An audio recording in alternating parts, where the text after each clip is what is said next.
Sidney Crosby named the Penguins team MVP. I mean, who else would have gotten it? This is the 5th season in a row for Sidney Crosby winning team MVP. In that time, he has averaged 31 goals and 83 points, and that is including a shortened season in 2020, 21, and he is also, in all 5 of those years, led the Penguins in points. So this is now Sidney Crosby's 13th team MVP, passing Mario Lemieux, who finished his career with 12. Crosby was also named the Players Player Award, which makes, all the sense in the world. So, Horwat, do you have any thoughts on Sidney Crosby being named team MVP in the most unsurprising turn of events in the history of hockey? No, it's just not a shock at all. Just by pure numbers, by pure drive on this team, I think it couldn't go to anyone else. This team has been in such a weird place all season long. There was, a slow start, and then there's a brief moment of, oh, maybe they could go for it. And then just downfall after downfall after downfall.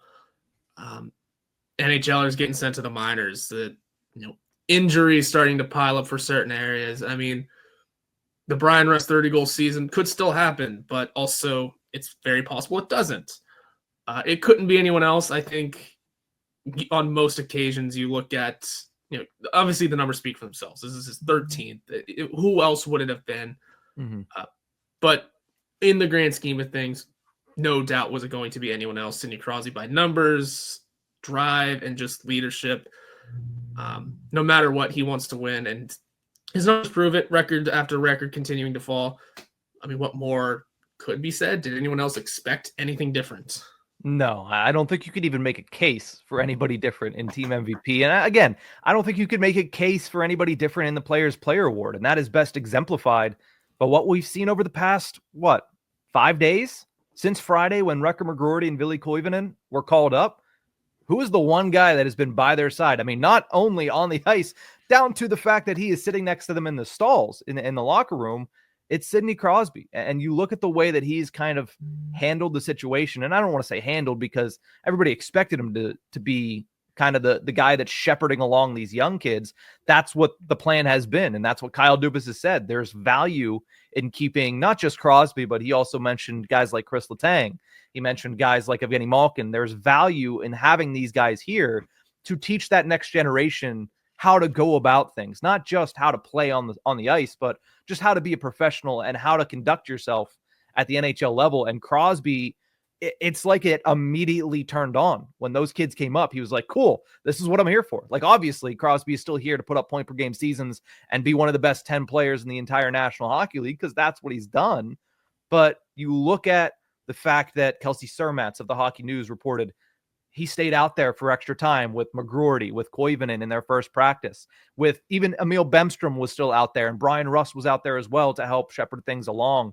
Crosby is exactly who everybody thinks he is, and he continues to show that week in and week out, month in and month out, year in and year out. He is the guy that is going to kind of spark another generation of Penguins hockey. He might not be here for it, but he is going to be the catalyst for that next generation, because he is going to teach these guys as much as he can impart. Because I think it was, I was listening to 93.7 The Fan last week, and Tyler Kennedy was talking, and he's like, yeah, Sid wants to teach you everything that he's thinking, and he wants you to think the way that he's thinking, and he can do that so much, but eventually you have to just look at him. And I think he said it was Pascal Dupuis who looked at him and said, Sid, I don't think the game as fast as you. So while nobody's ever going to be able to be created in his image to the level and the extent that he is, the fact that he's going to be able to teach these guys about being professionals, about, how he thinks the game, and potentially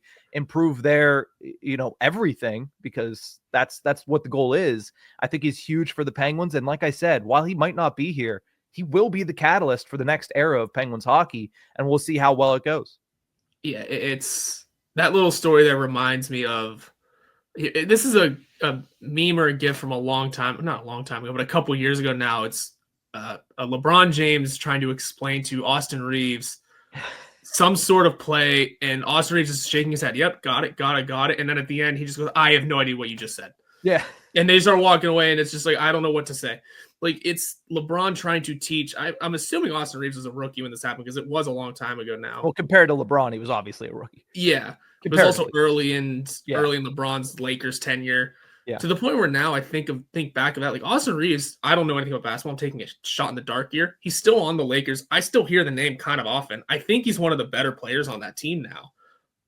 So even just being around LeBron and maybe not knowing that specific moment in the game, trying to teach the kind of play he's trying to perform or whatever, he's learned. Austin Reeves has learned and has grown into a solid NBA player on that team.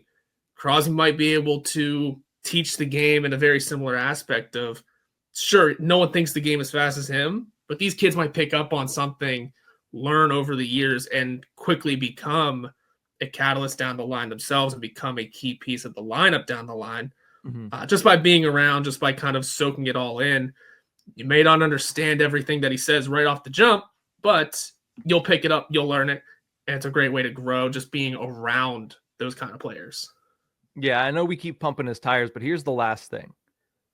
There are things that Crosby can't teach because they're just things that come to him naturally. And it's hard to teach everything that you do. But what is the one thing that everybody says about Sidney Crosby that he can teach? Work ethic. Sidney Crosby is one of the hardest workers. One of the guys that goes in basically as a 9-to-5 job here because he is in there. We've heard stories about he's in there on holidays. He's in there on days where a rink shouldn't even be open.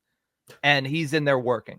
He can teach that to these young kids. Now, I don't know if anybody's going to have the drive that he had throughout his 20-year career and 20 plus, wherever he ends up going, because there's still no signs of him slowing down, but he can teach the importance of it. And he can show them that, hey, if you want to be great, you put in the work. Yeah, natural ability goes into it a lot. But if you put in the work, you can become a Chris Kunitz, who had a very good career. You could become a Jake Gensel, who's had a very good career. You could become a Pascal Dupuis, who, if not for his health issues, his career would have been comparable, and he would have been a huge part of those cup teams like Chris Kunitz was. You could become a Brian Rust, right? And again, maybe not the dream when you're growing up. Oh, I just want to be Brian Rust. No, you want to be Wayne Gretzky. You want to be Mario Lemieux. You want to be Connor McDavid. But once these kids get to this level, yeah, I would take perennial 25-plus goal scorer and beloved by a fan base, multi-time Stanley Cup champion. Yeah, I think a lot of people would take that, not to mention all the money that he's making. So I think that Crosby, the team MVP, sure, yeah, obviously. The Players' Player Award is the one that, again, obviously he was going to get it, but you can see just in a small sample size over this past week why he deserves it so much. You're going to continue to see it for as long as he's here. Even after he hangs up the skates, who knows what he does next. There will still be reason to say he's the player's player, depending on what he does. I mean, even if he's not a player. But it's all deserving. Again, you're right. We can't pump his tires enough, but also, is there anything bad to say about Crosby? Is there anything he cannot do? It's it's tough to think of those things. He's a leader. He's a great player. Even at his age, he's still one of the best in the league. It is not showing many signs of slowing down. Sure, the point production isn't what it used to be, but it's still over a point per game, man. And that's the most you can ask for from a 37-year-old. Well, and part of that might also be environment. You got to think about the fact that he put up 93 points on a team that didn't make the playoffs. He put up 94 points on a team that didn't make the playoffs. And now he's going to put up probably, I mean, there's still 7 games left? Yep. You'd have to figure that's probably at least 7 more points. That would be 88 points. So yeah, he dropped 5 points. Okay. On a team that finishes in the top 5 in the draft, likely to still only drop off 5 points at the age of 37. I'm going to say Father Time is still far behind Sidney Crosby.